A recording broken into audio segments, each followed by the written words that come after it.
Hi, I'm Kuzi and this is a video guide for Restoration Shamans and Mythic Plus. I'm currently rank 1 Resto Shaman in the world in Mythic Plus, and I decided to make this video to create a forum where everyone can access the information and have a comment section below for any additional questions to clarify for the community. This guide is not aimed at beginner players just starting out in the spec, it's more aimed at people who have a reasonable idea of the class and spec and looking to find some new Mythic Plus related tips to improve their gameplay and heal higher dungeons than they currently do. I'm going to discuss my top 10 tips and tricks for Resto Shaman in Mythic Plus, stat priority, talent choices, and Azerite traits. So, what are the best Azerite traits for Mythic Plus? It's very different to raiding, where the AoE healing traits are considered best to buff your healing rain and Spirit Link Totem. These aren't needed in Mythic Plus. The best Azerite traits are Turn of the Tide. That is the best Azerite trait, and you should be aiming to stack 3 of them. This talent increases the effects of your Tidal Wave buffs and increases your Healing Surge and Healing Wave when Tidal Waves is active, which it should always be when you're using those single target direct heals. In effect, it increases your single target healing by more than 40%. When you combine this with how the Mastery works in the Resto Shaman, it's very important to keeping a tank alive in the higher keys. Blightborn Infusion is another important Azerite choice in Mythic Plus. This increases your critical strike by a significant amount, which makes healing more efficient and obviously hit harder. I'd also suggest you take at least 1 Ancestral Resonance if you can, which increases your heroism time by 10 seconds and also gives you a mastery buff some of the time, but almost always when heroism is active. This is really important on fortified weeks, so when you're pulling big trash packs with hero, it's a lot easier to keep the whole team alive. It's quite a lot less impactful on tyrannical weeks, but still useful. Treacherous Covenant is another good Azerite choice for Mythic Plus, but you should definitely be trying to use or stack 3 Turn of the Tides for higher level Mythic Plus when you're playing Restoration Shaman. So what are your stat priorities for Mythic Plus? You definitely want to be prioritizing Critical Strike. I stack Critical Strike, as I previously said. I run Blightborn Infusion, Conch of the Dark Whispers, and Deadly Navigation. It allows you to your crit to sit around a reasonable amount all the time, and the reason the Critical Strike is important is for 2 significant reasons. The obvious first one is because it makes you hit a lot harder, your healing, but secondly is because it's so mana efficient. If you didn't know, Restoration Shamans have a passive called Resurgence.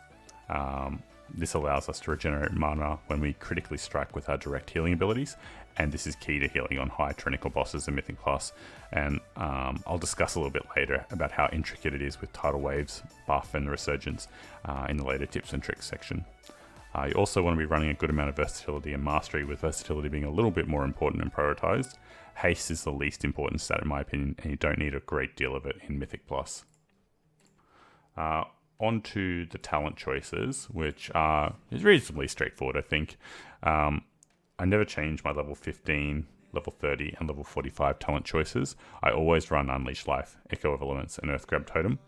The reason I run Unleash Life is because it does very significant healing. It's an efficient spell in and of itself that can regenerate mana and effectively be a free heal if it crits, but that's not primarily why you take it. If you Unleash Life into a High Tide Chain Heal, it's sort of massive AoE healing, and also if you Unleash Life into a Tidal Wave Healing Surge, it's also very high single target healing on your tank. And Controlled, you pick when you want to do it, unlike other talent like Indulation. Echo of Elements I take because it gives you almost infinite Tidal Wave stacks to increase your single target healing, and Earthgrab Totem because it allows the tank to kite and it's just a good utility piece, unlike the other available talents. For the level 60 talent, Ancestral Vigor is better for very hard hitting dungeons with small trash packs like King's Rest, whereas Earthen Wall Totem is powerful in large trash packs that hit moderately hard. The best example I can think of is Weakauras Manor, where this talent will do probably 10% of your overall healing. Ancestral Protection Totem's not incredibly useful in Mythic Plus unless you're doing death skips. It's very hard to time that to be useful. Graceful Spirit, my go-to level 75 talent. Very important for mobility. Some keys are almost impossible to heal without it, such as the Sisters in Weakauras Manor. My level 90 talent, once again, depends on the dungeon. Flash Flood and Cloudburst Totem is what it's always going to be a choice between, and sort of the type of dungeon or the style of healing you need for that dungeon is going to depend on which is going to dictate which one you pick. So, for example, Cloudburst Totem, if it is very good when you're slowly dying as a group and you feel you can't out heal the damage, then I guess Cloudburst Totem would be the right choice for that dungeon. So Temple of Sethralis is definitely one of the best dungeons to run Cloudburst, whereas King's Rest would be the worst, and you'd want to be taking Flash Flood. Flash Flood, basically when you need to do constant single target healing and the cast time matters, then that's what you want to be taking. I never change my level 100 talent. I find that High Tide is always my go-to. Back to Flash Flood and Cloudburst Totem. For the following dungeons, I take Flash Flood, Freehold, Talzar, King's Rest, Siege Brellis, Motherlode, and Shrine, and I use Cloudburst Totem in Temple of Sethralis, Underrot, Toldagor, and Weakauras Manor. Now on to the tips and tricks section. Number 10. Set up a focus target macro and constantly change it to different enemies throughout the dungeon. You should also set up a focus target cast bar in a very visible place so you could easily interrupt the cast. What I mean by this is I want you picking out different potential targets from the trash packs or whatever that need to be interrupted during a dungeon. Having them as your focus target will allow you not to miss the interrupts. There are some cancel cast macros that will allow you to automatically swap to the target you have set as your focus target and interrupt it, or you can set up another macro that swaps to your focus target and then you can manually interrupt. This is a little bit more heavy on the micromanagement, but it's what I prefer to do. It allows you to swap, manually interrupt, and then sort of apply your Flame Shock, use a Lava Burst, perform a Dispel, etc. As a general rule, as a Restoration Shaman, you should be close to first or first in interrupts at the end of any dungeon. Number 9. Do not clutter your UI. It should be set up in such a way that makes sense to you. Abilities that have no cooldown should be nowhere near your field of vision. You know your abilities, so you don't need to put them in your field of view, because that will just clutter your UI and distract you.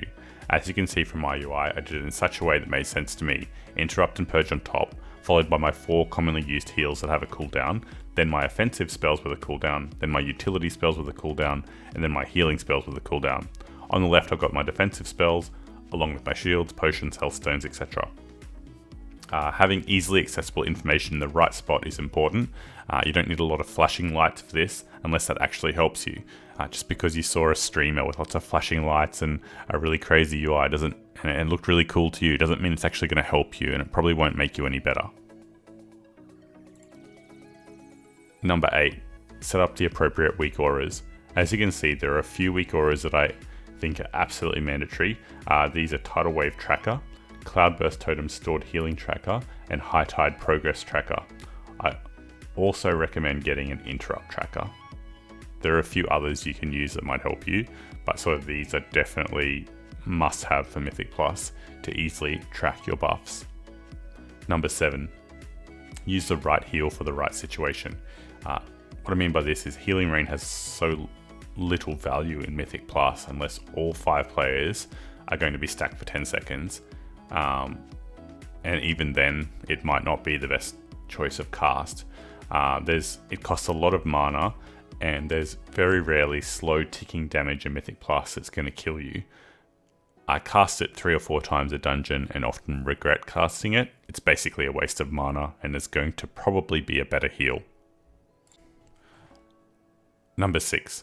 Know how to single target heal efficiently, and don't just spam Healing Surge. Spamming Healing Surge does less healing over time than other methods. When someone is taking heavy single target damage for a sustained period, it's actually really bad practice to keep hitting Healing Surge over and over again, so hitting it 6 times in a row. You need to use your tidal waves to efficiently heal, and it actually heals for more as well.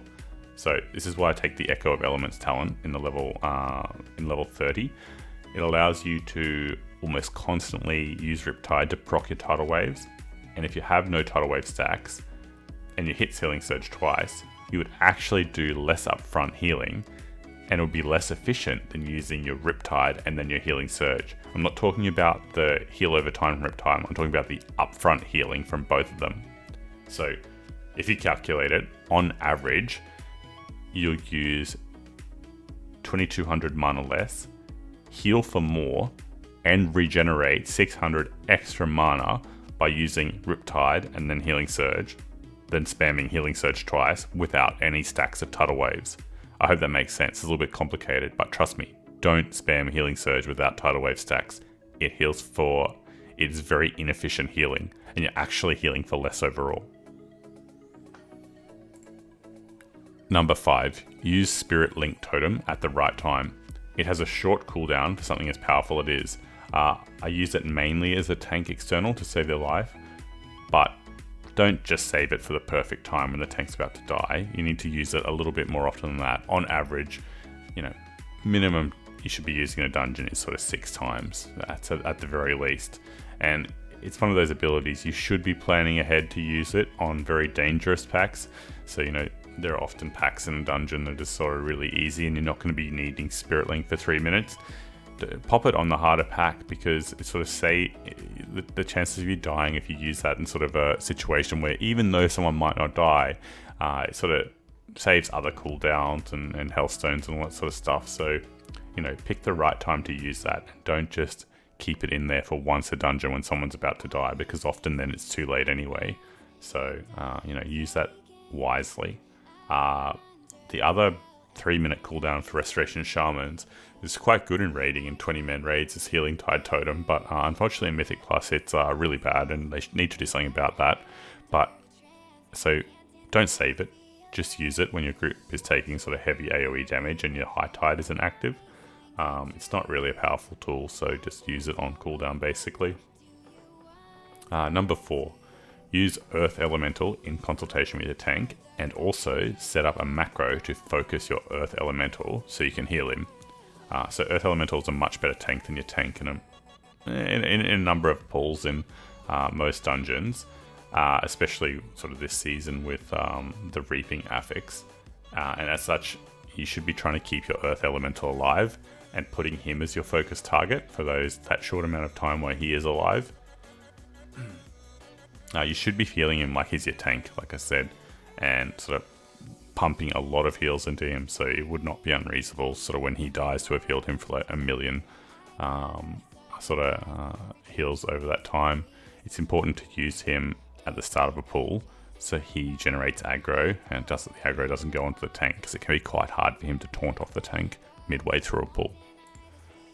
Number 3, have the appropriate keybinds.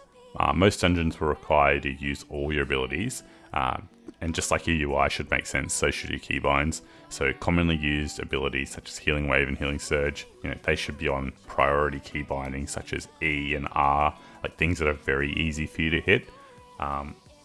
In raiding, there are a few keys you sort of don't really use that often, like Hex, Interrupt, Earth Elemental, Engineering Res, Earthbind Totem. Like, I know they are used occasionally. I'm not saying no one ever uses those. I'm just saying they're used a lot more often in Mythic Plus. And as such, like you need to have very easy to hit buttons that sort of you're not fat fingering your keys. So have the appropriate keybind is the take home message. Number 2, be proactive and call your interrupts. Say which targets you're going to lock down. Tell the group you can get the next stun. Tell your tank you're about to use Earth Grab Totem to help him kite. And just in general, be vocal, because you're not a passive healer that has to sit back and can't do anything for sort of waiting for a minute cooldown to come up before they can sort of ring a piece something or come in with a stun. You've got a 12-second interrupt and you should be using it, and the group should be taking advantage of it, because that's one of your tools that other healers don't have. And if you're not using it, then there's no point in playing a Restoration Shaman. You may as well just go and play something that's doesn't require that sort of level of activity, and it's more a passive healer. My number 1 tip for Restoration Shamans in Mythic Plus is to plan ahead. And it's not just a generic plan ahead. It's like there are some very specific encounters where if you don't plan ahead and do a specific thing, then you will definitely cause your team to wipe. what I mean by this is, for example, Cragmore and Underrot, the second boss, if you don't have your High Tide active to chain heal your team at the start of Tantrum, you'll almost, if he does, you might get away with it the first time with Spirit Link Totem, but the second and third time you'll definitely die. So you've actually got to burn mana sometimes, so you've got your High Tide active so you can chain heal at the start of Tantrum. It's sort of counterintuitive, and not all healers have to deal with that, but that's the way the game is. Sort of, there are other fights that other healers are going to struggle with more than you will, and it's just the way the class mechanics are done. I really feel that Restoration Shaman is sort of underrated. I'm not saying it's better than some of the more flavor of the month healers. I'm just saying, like, it has a lot of potential and people gave it a chance, and some of the better players in the game actually stuck with it. You'd see that it had a lot higher IO than it does. So yeah, plan ahead. And what I mean by that is, like, I'm a new player to WoW. I haven't only been playing for a few months, and I sort of already managed to get on top of leaderboards. Imagine what some of those excellent top tier teams could do if they sort of played it as well. And I'm not saying it would be better. I'm just saying it's sort of underrepresented. So it's better than a lot of people think it is. So give it a chance, and sort of, you have to plan ahead, but some of the other healers have to plan ahead in other things, and we don't talk about it because it's sort of like that's the norm. So just be aware of that. Final bonus tip for you guys, and it's a little bit of an elitist thing coming out, but I really think it's important and that everyone should do it, is to unbind the S key. I don't see a situation where Resto Shaman ever needs to have the S key bound and to backpedal. Like, if you can give me an example, I'd love to hear it. So more moving equals less casting equals less healing, and sort of more chance of getting hit by other things. So you can do anything you can backpedal with, you can move quicker going sideways or forward. So there's never a need to do it, in my opinion. It also frees up the key binding for another key. So I've got my Earth and Wall Totem bound to my S key, and sort of just a free key bind, if you like. So they're my tips and tricks that I hope make you a better Resto Shaman for Mythic Plus, and I wish you good luck. And if you've got any more comments or questions, please put them below and we'll work together and try and answer them. Thank you.